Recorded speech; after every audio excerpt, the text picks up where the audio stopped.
O Jornal 100 desta terça-feira abre um noticiário, né, desta edição, em uma entrevista com o autor da ação que resultou em decisão de cassação dos mandados de vereadores eleitos já diplomados. O assunto ganhou repercussão porque os vereadores já haviam sido reconhecidos pela Justiça Eleitoral como aptos a tomarem suas cadeiras no Legislativo. E dada a repercussão do fato, nós vamos abordar sobre o tema, lembrando que nossa reportagem fez contato com os vereadores cassados e a assessoria do vereador Tio Leco disse que vai recorrer e a mesma resposta foi dada pelo vereador diplomado Tião do Karatê. Aqui no nosso estúdio atende o nosso convite o advogado do PSD, Gustavo Ferreira Dias. Bom dia, obrigado por atender o nosso convite. Bom dia, Luiz Donizete, bom dia, Cid.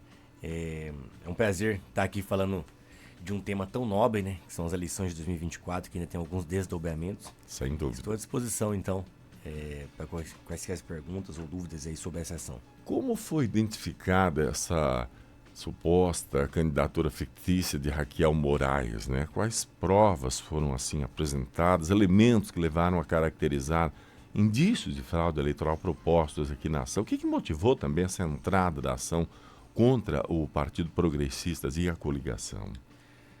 Bom, vamos lá. Já no fim do pleito eleitoral ali, né, nos últimos dias, nós já havíamos obtido essa informação de que ela não estaria no Brasil. E a Sandra Raquel, ela tem domicílio, na verdade, na Itália desde maio, né? Então, antes das convenções eleitorais. Então, nós fomos monitorando essa informação para saber até onde ela é verdadeira. E essa informação culminou com nós, assim, a nossa certeza, na verdade, eu posso falar, foi quando o próprio Progressistas entrou com uma demanda na Justiça Eleitoral solicitando a retirada dela do DRAP, né, da conjunto de candidatura. E naquele momento o juiz eleitoral daqui de Campo Mourão, o Dr. Fabrício Voltaire, já negou a saída dela, porque já estava no fim das eleições, né, no fim da corrida eleitoral, que a gente sabe que começa lá na época das convenções eleitorais. Aquilo ali abriu mais os nossos olhos ainda, né, de que o progressista poderia ter cometido esse grande erro aí, mas esperamos aí o dia 6 de outubro e confirmou ali que ela fez uma votação inexpressiva e a urna que ela fez, né, que ela vota no caso, a votação estava zerada, o que culminou muito mais ainda que ela não estava no Brasil realmente. Porém, nós precisávamos de mais provas ainda, né, como a entrada dela no Brasil, enfim. Mas mesmo assim, em reunião ali o PSD, a Cidadania, todos nós ali, eles me abordaram enquanto advogado da coligação inteira. E eu disse que a gente poderia entrar e esperar o que o progressista falaria, né, nessa defesa, né? Então a gente entrou e jogou esse tema aí para a justiça decidir. Foi quando o Progressistas veio em defesa, também algumas entrevistas que o presidente do partido municipal deu, Rodrigo Salvadori, tirando o foco da ação, falando que a ação é um pouco preconceituosa, né? Porque supostamente caçava 2 vereadores negros. E principalmente ele confessou que ela não fez atos de campanha, né? Então ele confessou na defesa que ela realmente não era uma candidata ali que tinha a intenção de disputar o pleito. Ante essa confissão deles ali, a gente cresceu a nossa esperança, né? Porque eles pensavam que com a saída dela, eles bateriam a meta de 30% ainda. Porém, o erro deles, e até a gente achou estranho esse erro deles, foi que eles não consideraram que o juiz negou a saída dela. Então ela iria para contagem, né? Só que ela ia para contagem com uma candidata que não tinha feito ato de campanha. Então a prática era diferente da que eles tinham anunciado no DRAP inicialmente. E dava, na nossa visão, 28,6 na cota de gênero feminino. E a gente ficou esperando a sentença, a gente sabia da diplomação, né? A gente pediu uma liminar, essa liminar infelizmente foi negada. A gente entende a posição da Justiça de Campo, mas a gente ficou confiante no mérito dessa ação. Ontem, às 11h15 da manhã, né, a gente foi intimado pela Justiça Eleitoral de que a ação tinha dado certo. Então, foi algo pensado, algo trabalhado, e um erro do Progressistas, né, na nossa visão, a gente sabe que acontece erros, né, todos nós somos passíveis, que culminou aí na cassação de 2 vereadores. A gente, infelizmente, cassou esses 2, mas poderia ter cassado outras pessoas inclusive os não eleitos. Bom, agradecendo aqui ao advogado Gustavo Ferreira Dias, ele vem nos esclarecer sobre essa ação, porque provoca realmente uma alteração na Câmara de Vereadores aqui do município. E quanto à legitimidade da ação, ela traz como consequência uma punição coletiva, né? Invalidação de votos, né? Legítimos, né? Ou seja, daí também a gente questiona um desmérito até da escolha. Isso não torna assim um precedente na qual coloca cadeiras eletivas a um desmérito das urnas, como advogado, que futuramente pode ter uma situação semelhante. Sem dúvidas, a gente concorda, eu concordo plenamente com você. A pena é muito dura, né? A pena ela é quase desproporcional se você for pensar, né? Porque ela caça... Os não eleitos, para mim, é até pior, né? Os não eleitos, porque tem alguns vereadores, né? Ou pelo menos que tentavam a cadeira de vereador em Campo Mourão, que não poderão disputar as eleições até 2032, né? Alguns nomes que foram com votações expressivas, inclusive. Eu não acredito que ela crie um demérito, mas o que o Supremo Tribunal Federal tem entendido? Ele tem valorizado a figura da mulher, né? E a mulher tem sido utilizada por muitos anos com candidaturas laranjas, fictícias, né, que a gente chama. E tem que lembrar, Luiz Donizete, também, que essa mulher, por exemplo, ela recebeu fundo eleitoral. Ela recebeu, então, dinheiro para ela poder fazer os atos de campanha e não fez. Então, isso é o que a Justiça Eleitoral busca. A probidade na moralidade das eleições. Qual é o próximo passo agora? Cid, hoje eu vou pedir o recálculo à tarde, tá? Eu vou usar uma petição dentro do processo pedindo um recálculo, né, pela invalidação dos votos. Vai se redistribuir esses votos para abrir as cadeiras, né? O Ministério Público Eleitoral apoiou a ação, né? Como esse apoio fortaleceu o caso? Demais. Vamos lá. Nós chamamos o Ministério Público de custos legis, que significa o quê? Fiscal da lei, tá bom? Então o Ministério Público obrigatoriamente tem que ser ouvido nesses casos. Nós também ficamos ansiosos pela manifestação do Ministério Público, mas bem confiantes de que ele identificaria da mesma maneira que a gente identificou. E não foi diferente, né? Ele pediu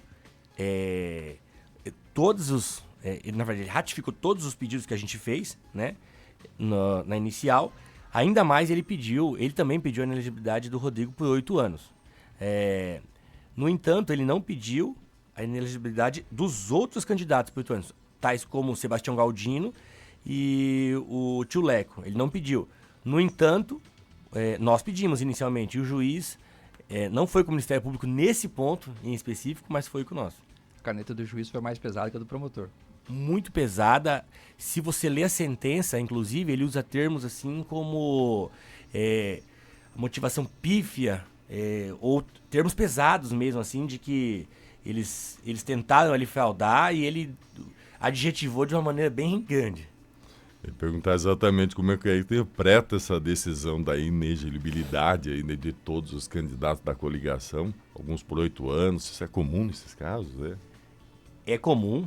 Nunca se caçou tantas chapas por candidaturas fictícias como em 2024. É a eleição da moda, é a ação da moda nesse momento. Porque sempre tentou 16, em 2020, mas é uma ação que por vezes ficava sem sucesso. Então é uma campanha de valorização da mulher. Então eles sabiam, todos nós sabíamos, né? Foi algo internamente demasiadamente debatido dentro da cidadania, dentro do PSD, que eram as majoritárias aqui que eu advoguei. Então a gente tomou muito cuidado com isso. Foi uma punição exemplar, né? Agora eu só acredito que essa decisão pode servir como até exemplo para evitar irregularidades em futuras eleições. Alterou aqui, né, o nosso quadro, a composição da Câmara. Deve ser uma decisão histórica que deve ter sim cunho pedagógico, como você falou. Exatamente. Ela deve ter, ela tem um caráter punitivo muito grande, né? Então ela vai se redistribuir a votação, mas nós vamos esperar os próximos desdobramentos. Hoje aqui eu estou falando, nós estamos dando essa entrevista, mas amanhã, se eles conseguirem um efeito suspensivo e voltar, a gente pode dar uma entrevista de outra maneira, né? Então a gente vai ter que esperar os próximos desdobramentos. A cassação da chapa traz responsabilidades aí também para outros partidos, ou apenas para o PP? Apenas para os progressistas. Os progressistas. Sua opinião, então, se desejar, né, se manifestar sobre a postura do ex-candidato Rodrigo Salvador a negar irregularidades. Pois é, eu Eu não sei falar do Rodrigo Salvador como pessoa, né? Eu nunca tive contato com ele. Mas acredito que como presidente do partido ali, posso dizer talvez que eles foram descuidados, inocentes. Eu não sei qual a palavra melhor que eu possa utilizar. Mas numa eleição, você não pode deixar nenhum rabo para puxar, né? Então, foi o que o Rodrigo fez, deixou esse rabo para a gente puxar. E eu, na condição de advogado, preciso lutar pelo melhor pelo meu partido, né? Então, você vê que na redistribuição vai sobre a vaga dos 2 partidos no qual eu advoguei. Advogado Gustavo Ferreira Dias, obrigado pela sua participação, por esses esclarecimentos. Esse assunto veio à tona ontem e toda a sociedade ficou recebendo informações aqui pelas redes sociais. Se tem mais alguma pergunta? Vocês têm convicção de quem vai assumir essas vagas, caso essas cassações sejam confirmadas? Cid, convicção não. As contas que eu fiz, né, e eu sei que essas contas já saíram por aí, né, falando, é uma vaga no PSD e uma de cidadania, né? Os mais votados dentro desses partidos são Bina e Dr. Heraldo. Mas quem vai dizer isso é só a Justiça Eleitoral. Exato, eu vou pedir o recálculo à tarde e provavelmente aí, 2 dias, eles vão me confirmar. Muito obrigado pela entrevista. Eu que agradeço Luiz Donizete, o Cid. A gente está sempre à disposição, sabe que é um tema tão polêmico, mas tão gostoso de debater, né? Sim. E a gente espera aí os próximos desdobramentos aí, porque com certeza eles vão recorrer. Sobretudo pelos esclarecimentos da nossa sociedade que os nossos ouvintes. Aliás, Cid, o PP diz que cumpriu todas as regras, né? O presidente do PP de Campo Mourão, o Rodrigo Salvador, que foi candidato a prefeito, se manifestou ontem sobre essa decisão da Justiça Eleitoral que cassou a chapa do partido de candidatos a vereador. Ele disse o seguinte: tomei conhecimento há pouco da decisão judicial. Respeita o trabalho do Ministério Público e do Poder Judiciário, mas iremos recorrer, pois a coligação e o partido estão certos de terem cumprido todas as regras da legislação eleitoral. Acreditamos que a justiça será feita. Palavras do Rodrigo Salvador. Lembrando, né, Donizete, que o tio Leco e o Tião no Karatê são os únicos vereadores que foram eleitos pela oposição, digamos assim, aqui em Campo Mourão. Alterou. Com a cassação deles, a Câmara vai ficar toda a situação, 100%.